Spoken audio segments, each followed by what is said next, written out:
here's the thing, and I did my watch list in terms of two parameters, right? Which was market share and momentum. Don't confuse this with a stock pick, okay? Because God knows what Wall Street is doing, was it baked in, the valuation? That's not what I do. I do more market and product fit type of stuff.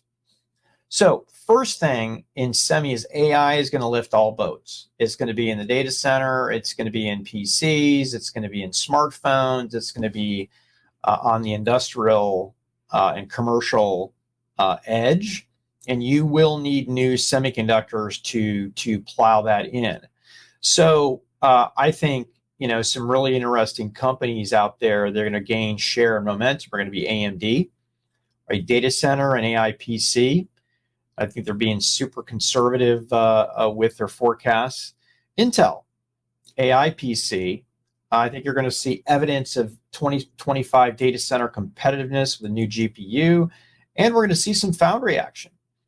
Qualcomm, AI phone, AI PC. They're getting zero credit for that right now, and like I said previously, I think we're going to see a super cycle out there. And I think the memory folks are memory market's going to get back to normalcy, and we're going to see the Samsungs and the Microns do well. Some of the ones that are a little harder to pick would be in NVIDIA, which is, they crushed it for so long, and they're a $1 trillion plus valuation company. But the question is, can they maintain the near 100% non-China market share in AI accelerators? That I don't think that's going to be possible. If AMD gets a 10%. Then there's companies like TI and Microchip. Like, I don't even know what they're doing in AI. Texas Instruments is kind of the sleepy company that doesn't want to say anything to anybody.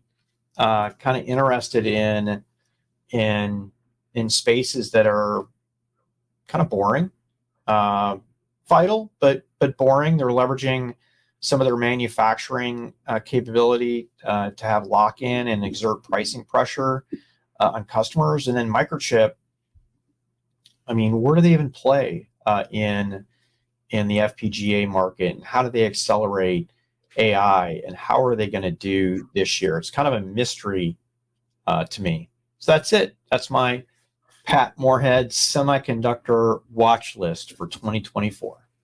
Yeah, I think you hit on some good points. And, since you sort of went first, I'm going to try to be additive and, where I can. What I will say is I agree. It's become sort of, when I was on CNBC yesterday, and like they kind of asked me my winners, and my whole comment about NVIDIA is just like, is that even a topic? It's not because they're not a winner. It's just because like everyone knows that one. And by the way, it's up like 1,000,000%, jokingly. But and now what they're going to have to do is, how do you keep growing at triple figures over triple figures? We saw this with Zoom during the pandemic. It's like they came back to earth when they started growing 20%. And everyone's like, well, this company sucks. It's like it can't continue forever. And they actually do have real competition now. So what I think next year, a couple of my key themes is, one is real competition, meaning that they did get out to that fast start on GPUs, but there's real competition there, and it's coming from multiple angles. And that's going to be a theme of the year. You're going to have real AMD competition. You're going to have real ASICs competing. You're going to have real homegrown silicon. Do not mistake for a minute that these cloud providers do not want to sell lots and lots of homegrown silicon. And so that's definitely going to be a trend line. I'm all for a big buying cycle for PCs. Those companies have had a really tough few years. And the AI PC, which still, by the way, has some work to do in terms of explaining what it really enables for its users, but they will get it right this year, and they will create a cycle. I think the cycle starts a little later than everyone thinks. I think everyone's thinking middle of next year. I think it starts out a little slow, but I think it's going to pick up into the end of next year. And by next Christmas, we're going to see a real tidal wave of buying. I'm going to make a bit of a call out on one company, because everybody kind of has been very positive on NVIDIA and AMD.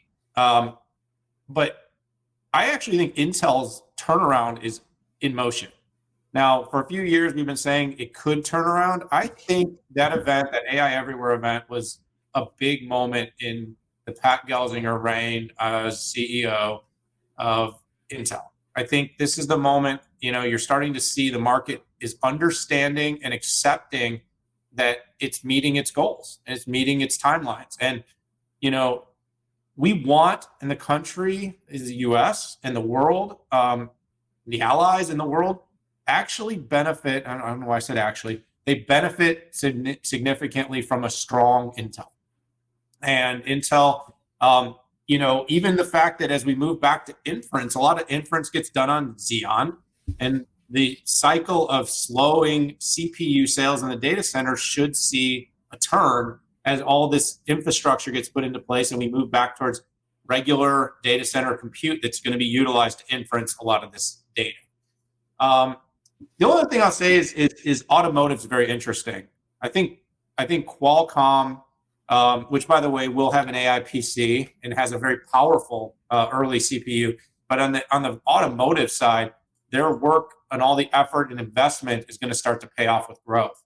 That company is coming to a really good inflection point. And by the way, it's been a rough couple of years for Qualcomm, but automotive is held strong throughout, and all that design pipeline and the hundreds or maybe even thousands of semis that are going to go into automotive, what they've built with their Snapdragon Ride and the automotive platform and all the design wins should start to really bear fruit.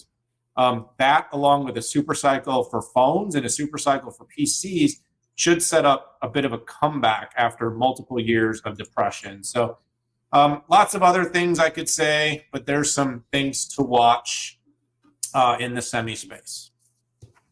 Good stuff, man. There's a lot there, man. We really set ourselves up to leave a lot of good stuff out, didn't we? Yeah, I'm especially glad that you hit on the CSP custom silicon, right? We've got Amazon doing training and inference. We've got, Microsoft showing up with Maya, which is interesting. You see some increased vigor with Google and the TPU. Interesting to see what OCI does, right? Will they create something on their own?